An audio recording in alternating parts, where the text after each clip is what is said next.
আসলে আমি তাদের মতো আসি নাই। এখানে আমার জন্ম, এখানেই বড় হয়েছি। এক সময় টাঙ্গাইল বলতে হুজুর মৌলানা ভাসানীকে বুঝাতো, শামসুল হককে বুঝাতো, কোনো সময় হয়তো আমাকেও বুঝাতো। পিতার কাঁধে সন্তানের লাশ হিমালয়ের চাইতেও ভারী। সেই জন্য এসেছি। দেশটা কেমন যেন হয়ে গেছে, মানবিক মূল্যবোধ একেবারে ধ্বংস হয়ে গেছে। একটা সেনাবাহিনীর সদস্যর গায়ে ডাকাত, লস্কর, চোর যদি আঘাত হানতে পারে, তাহলে বুঝতে হবে সমাজে কিছু নাই, আইন কানুন বলতে কিছু নাই। আমি এটাকে কোনো গুরুত্ব দিতাম না। যদি একটা সাধারণ মানুষ হতো, তার পিছনে ছোরা মারছে, চাকু মারছে বা দা দিয়ে আঘাত করেছে, কিন্তু একজন সেনাবাহিনীর পোশাক পরা একজন মানুষের গায়ে দুষ্কৃতিকারীরা যখন আঘাত হানতে পারে বা সাহস পায়, তখন বুঝতে হবে দেশে আইন শৃঙ্খলা বলে অথবা দেশের শাসন ব্যবস্থার প্রতি যে মানুষের একটা শ্রদ্ধা, ভালোবাসা এবং দুষ্ট লোকের যে ভয় থাকে, তার কিচ্ছু নেই। আমি এসেছি, মৃত্যু মানুষের জন্মের পরে অবধারিত সত্য। সে মৃত্যু হয়েছে, বাবা বেঁচে আছেন, বোন আছে, তাদের বুক কেমন করছে। টাঙ্গাইলের মানুষকে দেখতে এসেছিলাম, দেখে গেলাম। সমাজটাকে বদলাতে হবে। অল্প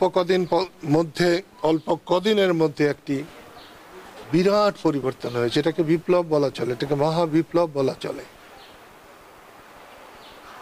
গত 16-17 বছর শেখ হাসিনার নেতৃত্বে দেশটা ভালো চলে নাই। এবং অনেকে মনে করেন আওয়ামী লীগের সরকার। আমি বলবো না, আওয়ামী লীগের সরকারও ছিল না, মানুষের সরকারও ছিল না, শেখ হাসিনার সরকার ছিল। এবং যত কিছু অন্যায় করেছে তার 90% শেখ হাসিনা করেছে, বাকি বাধ্য হয়ে হয়তো 2-4 জন করেছে। এর পরিবর্তন দরকার। এবং এই বিপ্লব যদি ব্যর্থ হয়, তাহলে ভবিষ্যৎ বাংলাদেশের জন্য অন্ধকার। সেই জন্যে বৈষম্য বিরোধী জনতার আন্দোলনের সফলতা ধরে রাখতে হবে। এবং সেইখানে আমাদের এই সন্তানের জীবন দান আল্লাহ কবুল করুন, এবং এই শেষ ব্যক্তি হোক যার দ্বারা আমাদের আইন শৃঙ্খলা ফিরে আসুক, এই আশাবাদ ব্যক্ত করি। আমি সময়ের কথা সময়ই বলতে চাই। আমি নামাজের সময় অন্য কিছু মনে রাখি না। আমি রাজনীতিকে ইবাদতের মতো মনে করে আমি রাজনীতি করি। এই জন্য আমি প্রচুর সম্মান পেয়েছি, প্রচুর অসম্মানও পেয়েছি, গালাগালিও শুনেছি। এতদিন বেঁচে না থাকলে আমি গালাগালি শুনতাম না।